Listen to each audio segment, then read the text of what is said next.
Good evening, everyone. Ellen Sutter of ESP Presents at ESP Book Chats, where we bring page turners your way. I am excited tonight. We have our guest. This will be a 3-day show, and you are in for a treat. The book that we're going to talk about is My Love Won't Last Forever, Chaotic Bliss. This is book 2, and our guest, come on out. JAHZARA, come on out. Good evening. Good evening. Good evening. How are you? I am awesomely amazing. How are you? Great. If you want to see who you're talking to out there, it's on Facebook. I don't know if you could see it, but let's get into this, girl. We're going to be talking about the first 3 chapters. It's going to be 10 in all. This is our day 1, and then our day 2, and so on and so forth. And we have our guest, as I said, and we're going to get into our characters. Tell us the backdrop of this book. This is book 2, and your name, backdrop of the book. You can tell us where you're from, and let's get into this. Okay, awesome, awesome. My name is Nicole Bradley. I write under the pen name JAHZARA. And so tonight we are talking about My Love Won't Last Forever, Book 2, Chaotic Bliss. And I affectionately refer to it as Chaotic Bliss. It is book 2 in the series. And let me see.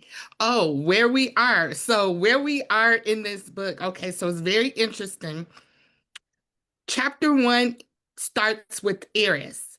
Aris's story is a continuation from another novel, Contradictions. That was my very first novel that I wrote 23 years ago this month. So, Aris is a continuation of that story in Chaotic Bliss. And then main characters Nyree and Malachi are a continuation from book 1, My Love Won't Last Forever, Matrimony. And so there there's this, I don't know if I would say beauty, but I guess so. Everyone in this book is emotionally abused, okay? Yes. Nyree is trying to rebuild her identity outside of Malachi. They are forever going to be a couple, married, divorced, all of that good stuff. They are forever bound. But there's always been Nyree and Malachi, and she's trying to rebuild her identity outside of the Nyree Malachi combo. And then we have some other characters that you will meet in the book who have very, very salacious stories as well. This is very scandalous. We have the mayor in here, Damian Carrington, and it's a lot of stuff in this thing. Let's just get into it. Now, I want to talk, like I say, I have one, and I have, for the first chapter, we're talking about Aris Smith. And I want to just talk about, Aris, Solomon, and you have Shauna, and then they'll find out that if I say her name right, Kyra, Kyra, Kyra. We know early on in the story that was his fiance. She was uh, just a terrible, vicious thing had happened to her, and she has since passed. And so we have Aris that we talked to first. And so I see when Aris, when she comes on the scene, she hasn't eaten in 3 days. She's talking about her betrayal, and then she's arguing with Tyler. So let's talk about Aris and Tyler first, since you open it up with them, and a little bit about Tyler. He is, they met in elementary school, and I'm saying they were sweetheart, but then she find herself being very upset with him. We will find out some things about Aris' father and Aris' mother, just a little glimpse that we talk about it. And I kind of see that she makes him responsible almost for her life. And so she's drowning in this sweetheart, lemon water, Hennessy, and she's so upset, and that is her comfort. So she talks about also how her father, he chooses football scholarship over fatherhood. Let's start with that. Okay. Aries has a lot of dynamics going on when we meet her at the beginning of Chaotic Bliss, and the drama is not going to stop with Aries. Aries had been in a relationship in contradictions with Sean, and she leaves one relationship and gets into a relationship with Tyler. And Tyler had always been her go to, her best friend. She loved him as a friend, but then she finds romance with him in the contradictions, and there's this, for once Eris is going to get what she wants. There's going to be a happy ever after, and she's rolling with that. And when we meet her in the beginning of Chaotic Bliss, happily ever after is a fainted memory. And she's upset because Tyler now represents for her what everybody else in her life has represented. In her mind, he was on a pedestal and he was something more than he was in reality, or her reality. But now she's like, oh, okay, this oh, so this is a wake-up call, and she has maladaptive ways for dealing with anger. And we do see that throughout this, but let's talk about her father. Why does she feel in just common reality, you would think, okay, your father, he got a scholarship, but then the choice, is she feeling like he wanted to take scholarship versus fatherhood, or has he abandoned her like that really and made her think that he's getting his education and she's no longer important? Because you do tell how one of her things, she wanted to be really loved unconditionally, real love, and always felt abandoned, always.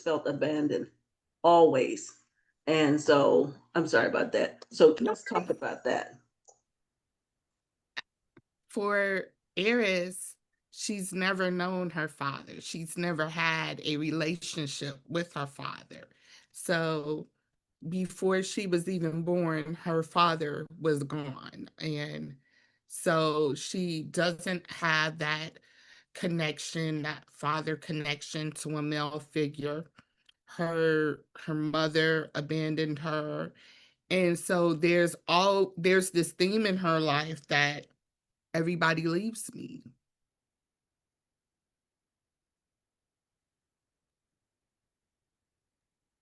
And so what about, like everybody leaves her, but what about her parents? I know because I had my mother and my father. I'm not, I don't know what it feels like to be without a father, even though my father passed and he still left us with plenty love. He loved us perfectly. What was she wanting from him? And like it does say in the story that Eris hadn't seen her mother's face. So to drop those details, it shows to me as a reader a backdrop of her beginning. Like she had no stable father, no stable mother. So I want to kind of get that feeling of what is that like to have no stable mother, and then to have these men, and they'll see further, like she makes them, to me as a reader, responsible for her happiness and her trajectory of her life. That's what it seems like as a reader.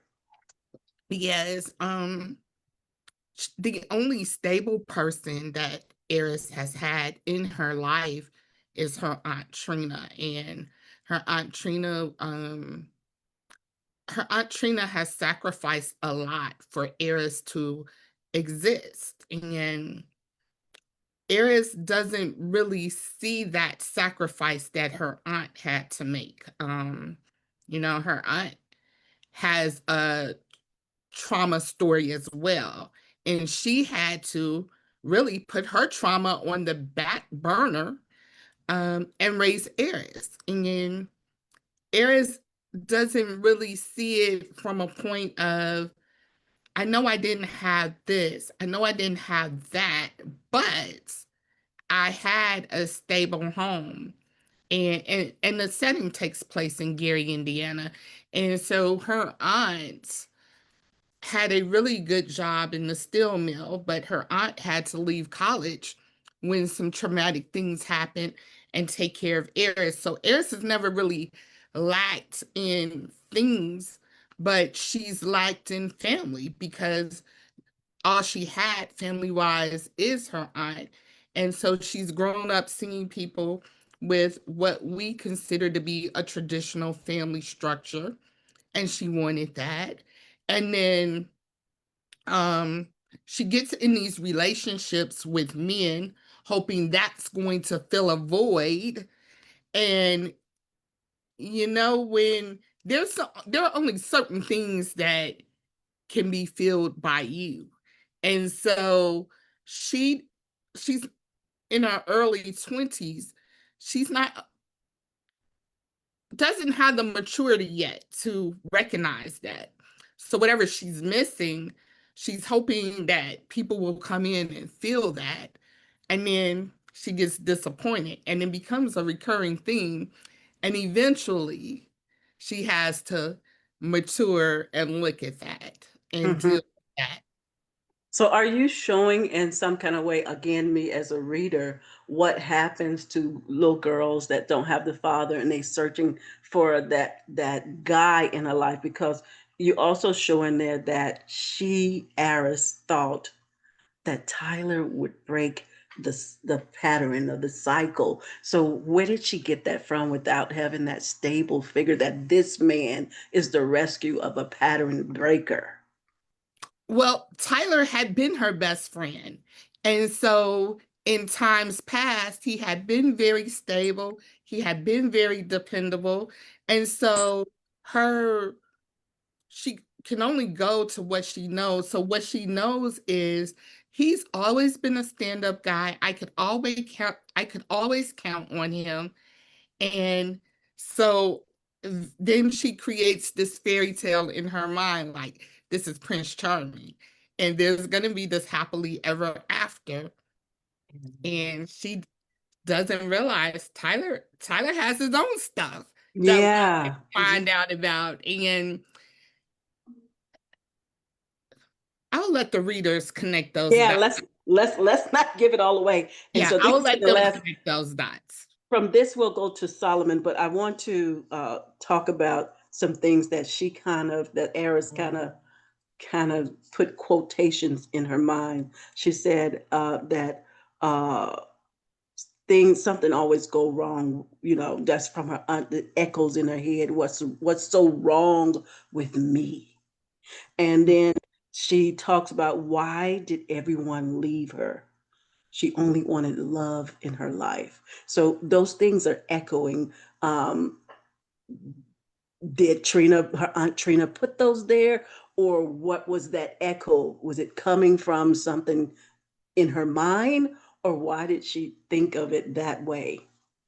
I think she thinks of it that way because when she looks at the dynamics of how she even came into the world, and she knows some of the backstory about why her father isn't in her life, why he has never been in her life, what her paternal grandparents' perspective was, and then to know the backstory of her mother.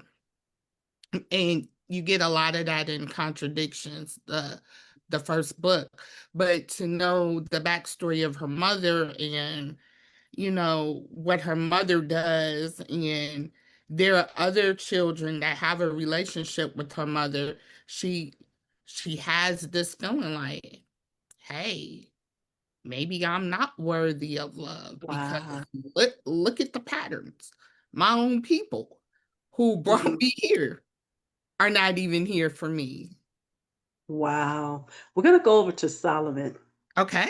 or we'll take a reset.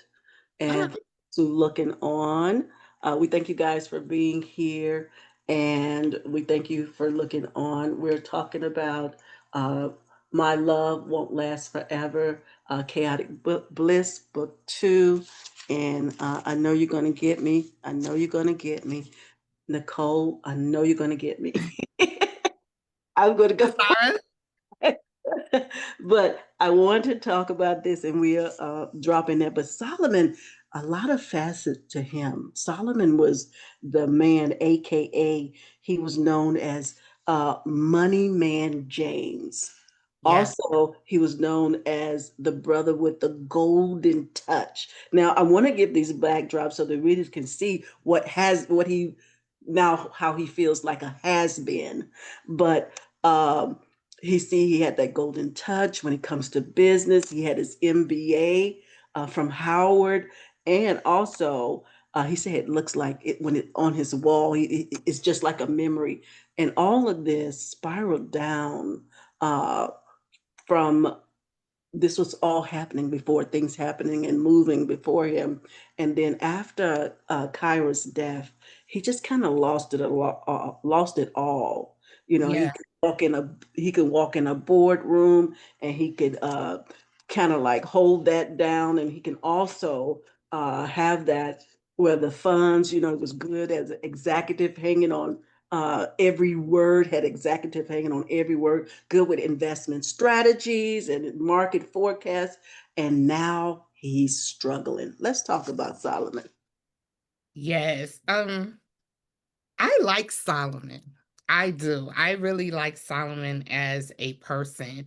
Um, One of the things that we look at in chaotic bliss is when you play with people's hearts, the fallout is uncontrollable. Mm, And so this is a lesson, a hard lesson that Solomon learns and experiences. Solomon, Solomon has skills. This man has skills as far as money, business acumen, he is who I would want to structure my financial portfolio. And he's done it for several businesses and he has a track record. But when something traumatic happens to him, he can't bounce back. And he mm-mm, spirals into depression and it gets him in a chokehold. I don't want to go into all the trauma that he goes experiences in chaotic bliss, but it has him, and his mother has to say to him, hey, you got to come up out of this. And mm-hmm, it's her motivation as a mother, but it's also her saying, I've been carrying you as a grown man, and I mm-hmm. keep carrying you on my shoulders. Come on now. Life has slapped you around. True enough. But you got to get up out of this because you also have children who need you and depend on you. And grandma was carrying Exactly, a those heavy load. things like that. Yes, his children, I was looking at that, and it's going to take us further into this dark thing. But, he felt like, he meets up with Aris, and we will talk a little bit about that. But during that interview with Aris, he just knew he didn't have that magic key like he had. But what he sees in that room with her, I think it's like a good split screen, because seeing her in that room and he's to be interviewed by her, she's arguing on the phone, she's Yeah. throwing things, and it hits and almost hits him. So he sees that. And then you do a split screen where he feels like he just was doomed in that interview. He just was not himself. He didn't make a good impression. But then he also see a backdrop of her where she's not in the office attire, pretty much let her hair back, and he needs her help. Let's talk about that. Yeah, he does need our help. Like you know, in the realm of interviews, if we had to grade his interview on that day, he was probably a D minus. Yes. It was not good. And I think Solomon in that interview sees not only am I in a bad place, this woman that's interviewing me is in a bad place. She's probably in the place that I've put women in, but I wasn't around to see the ramifications of my actions. So, this whole thing that she has going on, he's like, yeah, I've probably that guy that's on the other end of the phone. And so he's very vulnerable. He's been very humble to go from the money making man, like he has this Yeah. reputation, and now he's driving this car that's like a jalopy. He can barely, drive from point A to point B. And she comes in and she's the one that assists. And so it's kind of weird for him. And all he knows is I've made a bad impression on this woman and I need a job. Yeah. And he said his pride would not allow him to beg. And it was kind of like I called that a second chance. He's Yeah. feeling like he's doomed. He didn't have a good interview, but then I call it a second chance when he gets to see her again and she helps him. So even though he didn't want his pride to let him down, but seeing him in the position that he was, she knew, hey, I can help you get back up, so to speak, with seeing that. But it's quite a few things in here. It's going to bring us into, that we see the drama unfolds. Like I say, with the screaming and throwing the stuff over there, and to see Yeah. that. And Solomon goes a little bit further. But his mom also said something to him, like you say, she was carrying the weight of him, but she did pour it to him. It's kind of like sarcastically, but give him strength. Money, money man, James. What's up with that? You know how you used to be. And it kind of kicked him into gear. What was that like for you as the writer to put that in there, where his mom not only have been coddling him and showing his weight, but also to throw back memories of what he used to be? It for me, it reminded me of my parenting style. I am very, very much compassionate to my children. Sometimes people will say, and they're adults. People will say, "Oh, they're spoiled." Da, da, da, da. Okay, mind your business, okay? But there are times when they probably are spoiled, and yeah. And then there are times when I have to say, you know what? We're not doing this. Mm-hmm. You're better than this. So I believe there has to be a mix. Yeah. There has to be a mix somewhere where, yeah, you are compassionate to your children, and sometimes it may be a bit much, but your mom. And then Mm-hmm. there's a time when they need a tap on the shoulder. Uh, I have very gangster self-talk with myself.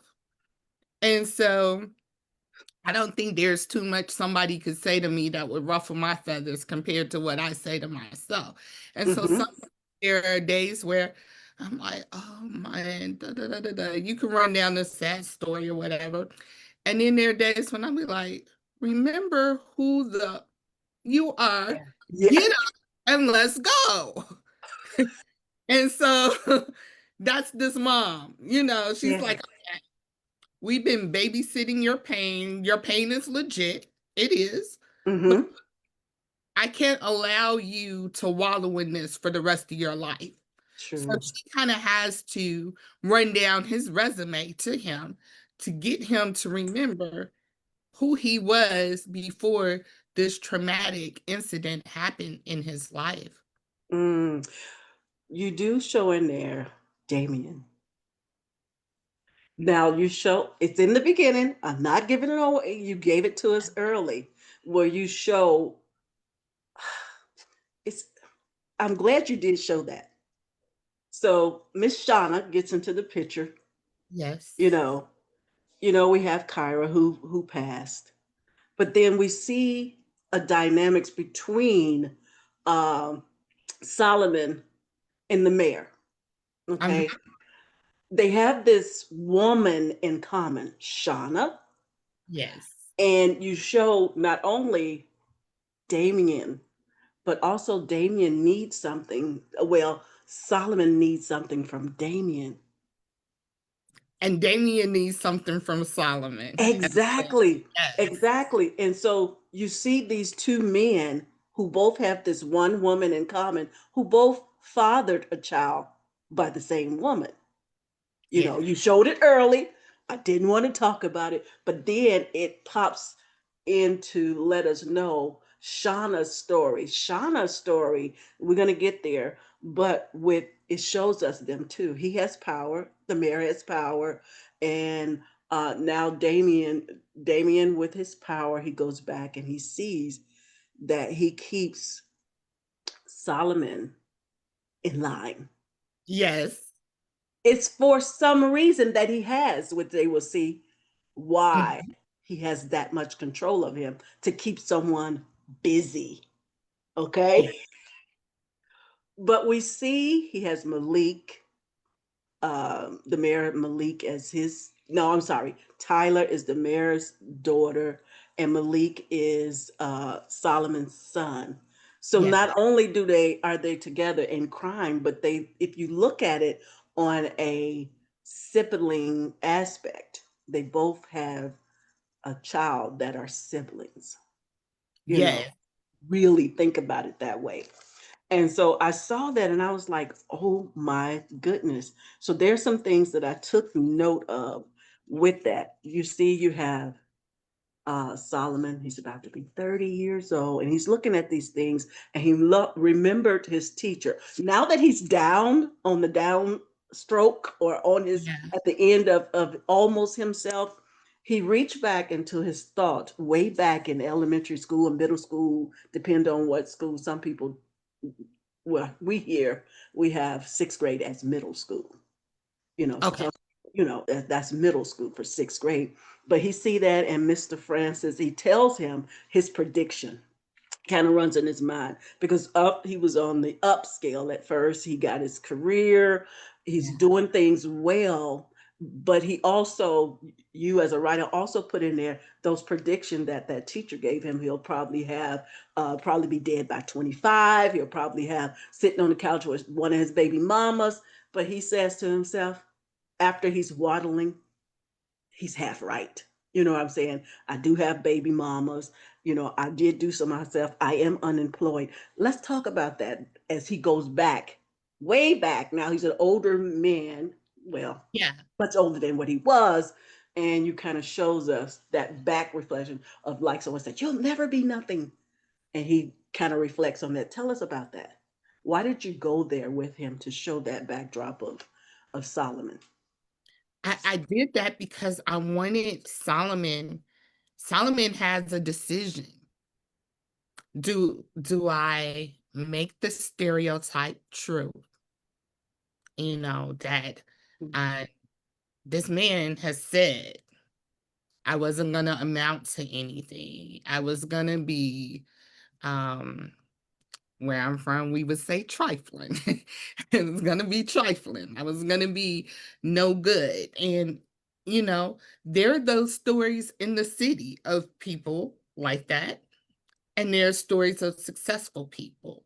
And Mm-hmm. so sometimes at a certain age, we start looking at things and we have these benchmarks, and by 30, I should have accomplished this, and by 40, I should be doing this. And so he's starting to look at his life and it's like, man, it's not looking as gravy as it should be. And Mm-hmm. this teacher has spoken these negative things over him. He didn't accept those things when they were spoken to him, but Right. now life is not looking like he would like it to look. And could he have been right? He said 25, but 30, is he off by 5 years? And so he's going down that that rabbit hole, like, look at this, look at this, look at this, look at this. And everything he's looking at is not really looking so hot for him. And so he has to decide, he has to get back to himself and remember some of those goals that he had and some of the things that he wanted to accomplish. And is he going to let this man be right? Mm, that is good. We're gonna reset again. We're Yes. resetting, and I don't see anything unless you see some on your side on Facebook. I don't. Sometimes you just can't see. You can't I see anything know. that it's too dark. But for those who are out there in replay or looking on right now, we thank you guys for being here. We thank you for this moment. We are now talking about My Love Won't Last Forever and this chaotic bliss. This is book. Am I saying this is book two? Is this book two? Yes, this is book Okay. 2 in the series. Yes. It's book two in the series. And I'm excited about this. And it's Nicole Bradley JAHZARA is the pen name, but Yes. we are now. Shauna was so complex to me because I wanted to see something different in her, but then I saw her as I hate to say this. Mm. We don't like to say that mothers are deadbeats. We don't like to say that, but we will say it quick and fast and hurry for a father. But you drop this, all we can see is a mother screaming to her kids. The little girl pamper has not been changed. A little boy is hungry. And you see this woman, she wants to get her some weed, and she's just down. But there's a but that she did graduate. She does have a degree, you know, and a top of the line degree that you can get. But seeing under the lens of what we see now as a reader, how could this woman who seems like a deadbeat mom, and what she's doing, or they might just call her a single baby mom, crazy single baby mom. You could put a lot of things on her, but then you look at what she's doing. She got that degree. Yes. She's also right now she is like going down a slippery slope as well.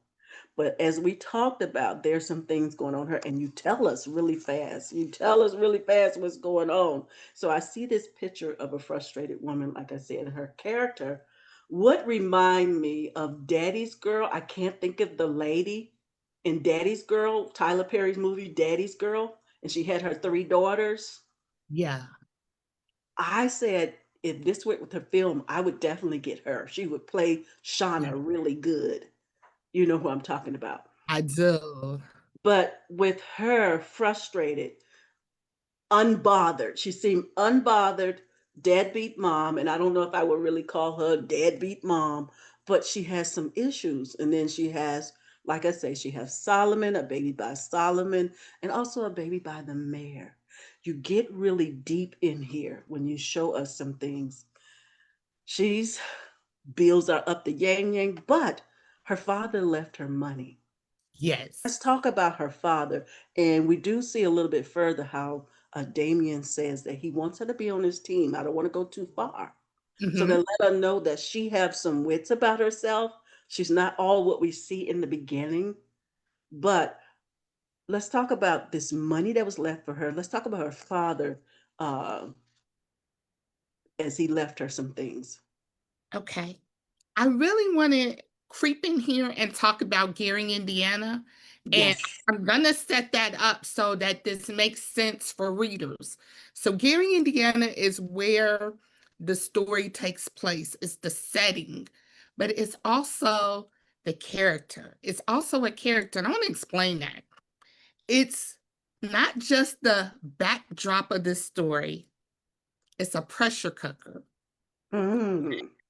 And so it shapes how these characters move, how they love, and how they survive. In this story, it mirrors the characters, beautiful in some places, broken in others, but always resilient. So when we meet Shauna at the beginning, and I did this on purpose, I could have shown you when Shauna was in a good space. Yeah. When we meet Shauna, Shauna is in a very bad space. Her father passed away, and her father left her an inheritance, a lot of money for her, more money than she's ever had. There's a couple issues with this. When people come into a lot of money, a large inheritance, and they have never experienced that much money, they don't know how to act. And so Shauna is a victim of that. And it makes you think, because if you think Solomon is one of her children's father, money Yes. making Solomon, could he have not stepped in at some point and said, "Hey girl, this is how you need to structure your money"? But we're going to put that off to the side. Yeah. Yeah. I want readers to think about, because it's quite possible you could come into a large inheritance. And so when you come into a large amount of money, your tax bracket changes, the way you move changes. And sometimes there are people who seem well meaning, but are vultures. And so Shauna, even though she's got skills to make money, Mm-hmm. Shauna has a law degree. So Shauna is not ignorant, but she's a victim of what she thought was love. And so she's been manipulated, and she's made some good decisions with her money as far as putting trust in place for her children, a Yeah. home for her children, but there's substantial amount of money that she's blown through. And that causes her to feel depressed, because when you start playing that song in your head, and we all do, what if I would have, what if? And so that is where she's stuck at. But the other thing is, anybody, but no, not a lot of people are privy to her relationship, but Solomon is. He's got enough sense to tell her, because he's also been that dude. Shauna, you know this is not going anywhere. And she's like, shut up, I don't want to hear you.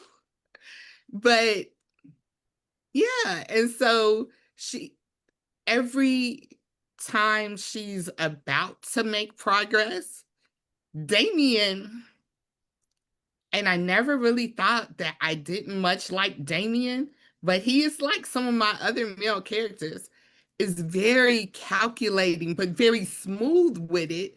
Mm-hmm. So there's a malice to him, but he's so smooth with it, it doesn't come off like that.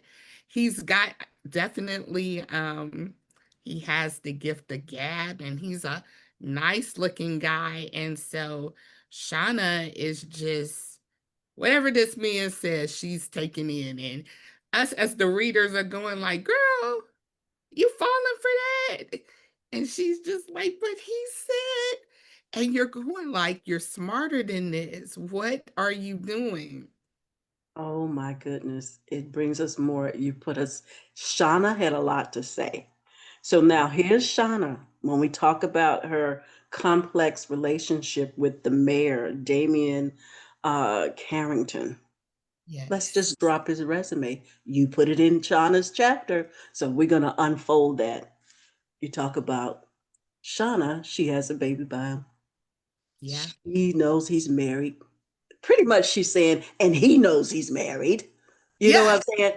And also, he is Tyler's father, you know, and yet he seems to just get more and more from her, and the readers will see about that. So here we go. Two men. We're still going to talk about this. This is still Shauna's story. Me as Yes. a reader just had to break this down and see what they had. So she got two men. She has Solomon, Hmm. who was the money man, know how to do investments. And like you say, if anything, he should help her do that. Then she has the mayor, Damien, you know, child support, all these things he could be giving her and all that stuff, and knowing he's married. But he talks about always, what is the thing all the time? I'm going to leave my wife. And so she lets that roll in her head. But then he also do a sob story because she mentions that she gave him, what was it, Yep. $75,000 to put into campaign. Yes. And now she needs him. She calls for him. She's just going blitz with him not responding to her. Then she gets the call and they hang out, whatever. And now he's sobbing to her, knowing that she need him. You know, I'm not Yeah. giving her, a pass for what she do, but like she said, he knows he's married, but she knows it as well. But now he comes up and still want things. He wants to be with her in a relationship. I can't leave my wife because it is now election time. She has cancer, and I can't leave her. Yeah. So she's like, well, what about us still? What about us? We have a daughter and everything. So let's talk about that dynamic. He wants to look good, but also he wants her to be on his team. And she is very knowledgeable because he talks about his brother, Brad. Yes. And she said, I'm going around and I don't want to hit it exactly, but the readers will see it. But she's saying like, why you want me on your team and you have Brad? He said he think Brad, his brother, steals from him. Let's talk about that. Brad, Shauna, Damien, and what all he wants from her. Now Yeah. that election is going on. So Damien is very manipulative, and so he has to, every time he's called out on his stuff, he has to come up with something to justify why, I can't go to Brad because Brad is a thief. And she's like, Brad is a thief? That doesn't seem like Brad's character. But Damien has to paint this portrait, and he has to really do a lot of things to keep Shauna isolated, Yeah. because there's no way that Shauna could say, "Oh, well, Brad be great. We could bring him in." No, because Solomon got too many lies and too many secrets going on, and he can't risk any of these things coming together and somebody making sense out of something and saying, wait a minute. So he's got to keep dropping these things, and then he's got to keep selling her a dream to Mm-hmm. keep her where he needs her to be. And so she begins to raise some questions, as most people would, don't you think you should be helping taking care of your child? Yeah. Oh, well, da, da, da, da, da. It's always something with Damien. It's always something. And he's gonna just throw her enough crumbs, to keep her satisfied, to keep her from, da, da, da, da, da, yapping. And, he'll worry about the fallout the next time, but just enough to keep her where he needs her to be. And Exactly. so when you look at how he has this alliance with Solomon, and I won't go into it, but when you look at, Woo! you're like, are you serious? And Damien is 1,000% serious. You Yes. know, yeah, he's gonna do whatever he needs to do to stay in position for what he wants, and it's all about him. It No, is, but he also says about his brother, he said we have sibling rivalry. He steals from me. He will sabotage. And just for what you just said now, I can see now why he said sabotage, you know. because seeing all this stuff unfold. So this story here, I said it should be a movie, go to film. And Yes, what me was it? too. Now, I'm from Chicago. So I know about Gary, Indiana. We used to go over there. We talked about going to the roller rink and everything. And so going to Gary was fun.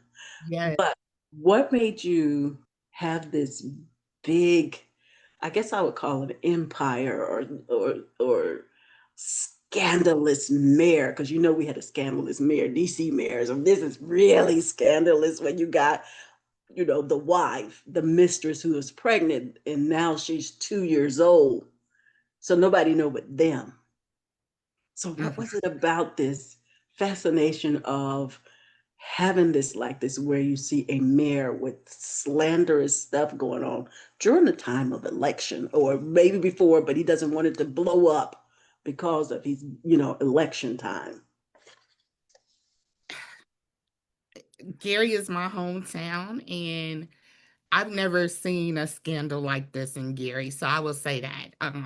It's not based on, any people that I know or anything that I've seen, but I wanted my characters to be in Gary. And you see a lot of backdrops for settings where there are these places and so on and so forth. And so my characters live on the lakefront in Gary, eh, by Lake Michigan, and they deal with, Gary's not a big city, but th- in this book, they got big city problems. Yes, yes. And they're living their lives, and so you have people, who are just living their lives every day. And so I wanted to show these people as real life people in this Midwestern city that's going on. Because you think, oh, in this town, it couldn't be all of this going on. And there's all of this going on. And these people There's a are the movers and shakers in the city. They're they're doing big things in this city, and so you don't know all of this is going on until later on in the book, because we haven't gotten into Nyree and Malachi yet. Oh But my goodness, Nyree, she's her chapter alone is thick. She has a lot to say. So when we come back the next time, we will talk about those. We'll talk about Aris again. We'll talk about Nyree and Malachi. So yes, we got to dig all through that. But with this, you gave us a lot of things that's going on with Shauna. Which character did you enjoy writing about most? Was it Shauna or was it Eris? Between the two, they both have their own style, but I love to hate Shauna. I think Shauna is just like she's not the underdog, but she's tend to me to carry the story alone at I this point. At this point. I really enjoyed writing Shauna. Shauna is a new character. She hadn't been in anything else before any of my other books. Shauna is new. Damien, Solomon, those are new characters, and I doubt that you'll see them ever again. And so I liked Shauna because a lot of times Shauna started out, as you said, looking like a deadbeat mother. And so we tend to think there's this stereotype that she would have been uneducated. She would not have, she might have barely graduated from high school. And so I wanted to show people that things happen to people regardless of your social economic status, regardless of your education. And so we see Shauna literally at her worst. We do. And then we Mhm. see her emerge. And I don't know if you're going to like who she emerges into, but she does leave that low. She does leave that low level. I don't know that she really elevates, because where she goes is kind of dark too, but Oh my goodness. So we're with us now, we're going to do the first 10 chapters because we don't want to give it all away. Within the 10th chapter, will I know a little bit more about her, or is after that? Yeah. I believe you will know more about her. Um, I was just flipping through here. Mm-hmm. I believe you will see more of her unravel where Okay. where it looks like, Like she's doing the phoenix, she arrives yeah, and then from the ashes. at the end you're like, Shauna, come on. So she's got this spiral where she's down, she's up, she makes bad decisions again, and it's just her way. But I like Shauna because she's really no nonsense, even though she puts up with way more than she should from Damien. Yeah. But in Yeah. real life, Shauna is no nonsense. She But really does not play. I wanted to ask you again, was I reading it wrong when Damien asked her for more money? No. Damien I'm Damien like $75,000. I don't know what that looked like in my hand. But then she sees that she's crazy and she's going through this and she wants to pour more into him. But I'm like, Shauna, you are here in your house. You got this money. You got your kids' money stored up. I'm trying to think where you're going to get this other money to give him. And then she thought the same thing I thought. Thank you as a writer for saying this. He didn't pay me back for the first time. And I said before you said that, I said, did he pay her back the first time? Did he really ask for more money? the boldness. My sister would say the unmitigated gall. I believe that. I'm like, what? Yeah. So, oh my goodness, our time is rolling out.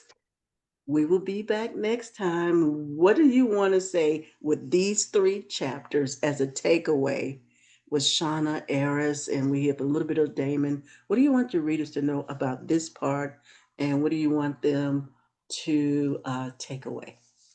Okay. I really want you all to think about this this right here.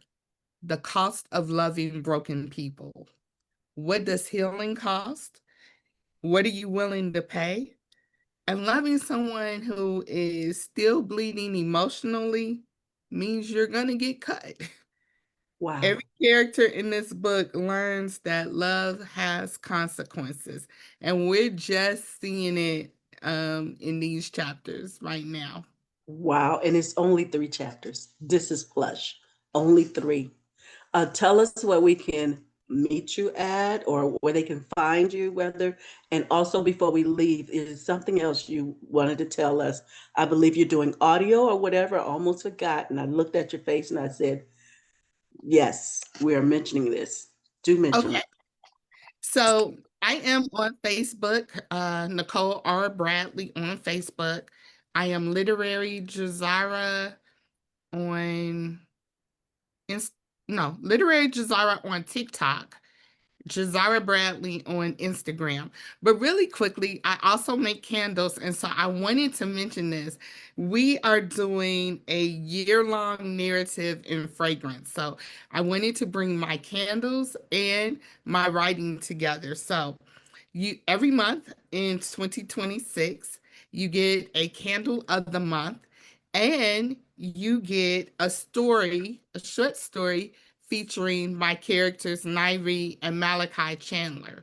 So the subscription is called the Scented Story. So you get a candle of the month and you get a story. And so I take you from January through December in Malachi and Nyree's lives, but of course, you have to order the candle of the month to get the story. And, and Wow. so That is so good. I'm interested. That is so good. If you will, I don't know if you could see us on Facebook the same time I'm looking. or when we get off, do put that link in there. Girl, you are amazing. I'm enjoying this story. Thank you. And like I say, we're going to do the 10, 10 chapters for this deep dive, but I will finish the book. It'll take me a little time because I have other shows and stuff like that, but I will Mhm. finish the book, give you a blur, and we'll talk about that later. But it's very interesting, but I can't wait to see what else with Shauna. I do kind of like Aris. I like her, but I see her as like they try to say boss lady, but she handled her business. But I'm just looking at her at um, like you say, I'm gonna say, but kind of put those things together. What you said, kind of bleeding for love, bleeding for some type of male, uh, I guess leadership within her business. That's what it looks like right now because she already Tyler and then now she sees Solomon and then she did talk a glimpse about how she thought that he would be good in the business because of what she searched about him and she liked that. And so I don't know, only you would be able to tell me, but I think somewhere she's going to rise with Solomon. I don't know for sure. I see your face, but I'm not, but I think somewhere Solomon, I don't know if you meant that we won't see him no more in another book, or will we Oh, see? another book. Okay, good, good. Because I was like, you killing him off and you killing Damien off. I need to. Okay, Oh no, they're here for the duration of this book, but you probably won't see them in another book. But Solomon really gets his act together and helps Eris, and he very he's a dynamic character because you see him on his low end, but then he becomes a moral compass later on for other people. I kind of read that, and all I had was the 3 chapters. I said, "So he's coming back." But Yeah. thank you so much. I just had to, y'all. I'm sorry. I know we were supposed to be shutting it down, but I had to know what was going on and making sure she said she was going to let them live throughout this book. Okay, I'm better now. I'm better. Yes, they will. Thank you so much Thank for you. You are so welcome. And you know how to hit that X and get up out of there. And we'll load this up so you can get it. It'll be on YouTube as well as Facebook. thank you so much. Good night. Good night. Have an amazing night. You Uh, too. Thank you. Thank you. Guys, thank you for being here again. Ellen Sutter. I'm so short now you can't see me. Ellen Sutter, the ESP Presents and ESP Book Chats. Well, we bring page turners your way. I thank you guys for being here. Thank you for enjoying our show tonight. Do share, swipe, and share, guys.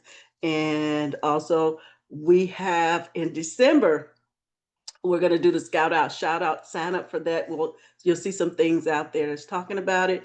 You must sign up, the scout out shout out, and then we'll have I'll send that out and you guys can grab that, but do sign up. I have Thursdays. That's going to be a Monday and a Thursday, but we'll see how that works. But sign up. This is all about you as an author, giving your book shine. I don't care if you just got your book yesterday. I don't care if it just fell off a week ago, but this is all about shining. So show up for you. And we thank you guys for being here. Again, thank you for our guests. I got this blue up here so you wouldn't be able to see her book. But My Love Won't Last Forever, Chaotic Bliss, and that's chapter 2. I wish I could show it, but it's gonna, y'all see, it's blurry. So yeah, I have a blur black background. Um, but we look forward to that. So next week we're gonna talk about 3 more of her characters. You see Nyree, and you'll see her story. She has a lot to say. So you guys stay tuned for next time. Thank you for being here. Do swipe and share. Have an amazing night. Good night to you all. And thank you so much for being here. Thank you so much.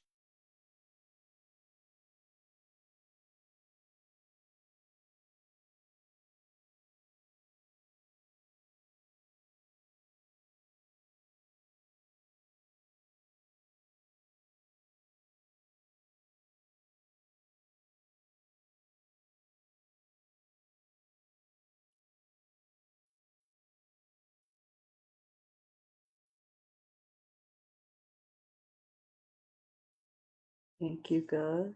Thank you, thank you.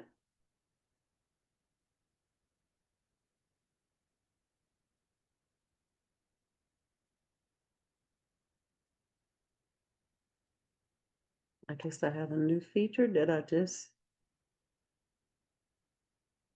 just thank you.